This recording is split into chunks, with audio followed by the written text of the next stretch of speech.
दोस्तों, एक बार फिर से एक नई सच्ची घटना के साथ। नाम सिकंदर गुप्ता, उम्र करीब 30 साल। वह इसी गांव में अपनी पत्नी प्रियंका 28 वर्ष और मां रुना देवी 60 वर्ष के साथ रहता था। बाहर से देखने पर परिवार सामान्य लगता था, लेकिन घर के अंदर हालात कुछ और ही थी। बताया जा रहा है कि सिकंदर पिछले कुछ समय से चिड़चिड़ा और आक्रामक रहने लगा था। आए दिन घर में विवाद होता था, लेकिन किसी को अंदाज़ा नहीं था कि बात इतनी भयानक मोड़ ले लेगी। सोमवार की सुबह सिकंदर और उसकी पत्नी प्रियंका के बीच किसी बात को लेकर कहासुनी हुई। बहस इतनी बढ़ गई कि सिकंदर ने प्रियंका के साथ मारपीट शुरू कर दी। शोर सुनकर माँ रुना देवी बीच बचाव के लिए पहुंची। एक माँ ने बेटे को रोकने की कोशिश की, लेकिन उसी बेटे ने गुस्से में माँ पर भी हमला कर दिया। उसके बाद जो हुआ वह किसी के भी रोंगटे खड़े कर देने के लिए काफ़ी था।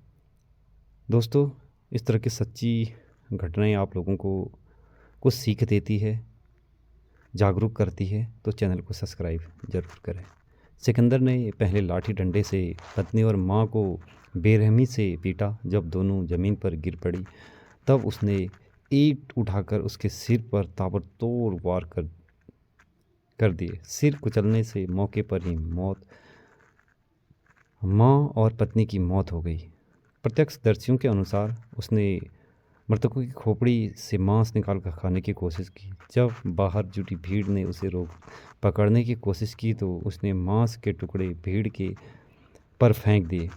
यह पूरी वारदात घर की छत पर हुई। वारदात से पहले आरोपी ने घर का मुख्य दरवाज़ा अंदर से बंद कर लिया था, ताकि कोई अंदर न जा सके और बीच बचाव न कर पाए। हत्या के बाद आरोपी का व्यवहार और भी डरावना हो गया। गांव वालों के अनुसार सिकंदर पूरी तरह असामान्य हरकतें करने लगा।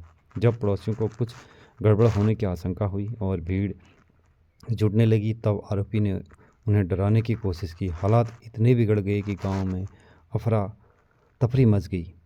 घटना की सूचना मिलते ही पुलिस मौके पर पहुंची। पुलिस को देखकर सिकंदर छत से कूदकर जान देने की धमकी देने लगा। स्थिति बेहद नाजुक हो गई थी। काफ़ी समझाने के बाद भी जब वह नहीं माना, तो पुलिस ने रणनीति बदली। पड़ोसी मकान के छत के रास्ते पुलिस दबे पांव पहुंची और मौके पर फ़ायदा उठाकर आरोपी को काबू में ले लिया। पुलिस ने दोनों शवों को कब्जे में लेकर पोस्टमार्टम के लिए भेज दिया। शुरुआती जांच में आरोपी की मानसिक स्थिति पर सवाल उठ रहे हैं। पुलिस यह पता लगाने की कोशिश कर रही है कि क्या आरोपी किसी मानसिक बीमारी से ग्रस्त था या नशे की हालत में उसने यह खौफनाक कदम उठाया। गांव वालों से पूछताछ की जा रही है। यह घटना समाज के लिए एक गंभीर चेतावनी है। घरेलू हिंसा, मानसिक तनाव और गुस्सों को नज़रअंदाज करना कितना खतरनाक साबित हो सकता है, यह इस वारदात से साफ दिखा दिया है।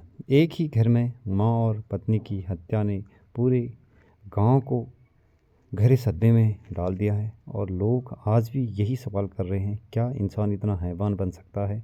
हमारा उद्देश्य किसी की भावनाओं को ठेस पहुंचाना नहीं है, बल्कि समाज को जागरूक करना है। दोस्तों, इस तरह की सच्ची घटनाओं से आप लोगों को सीख मिलती है, तो ज़रूर चैनल को सब्सक्राइब करें।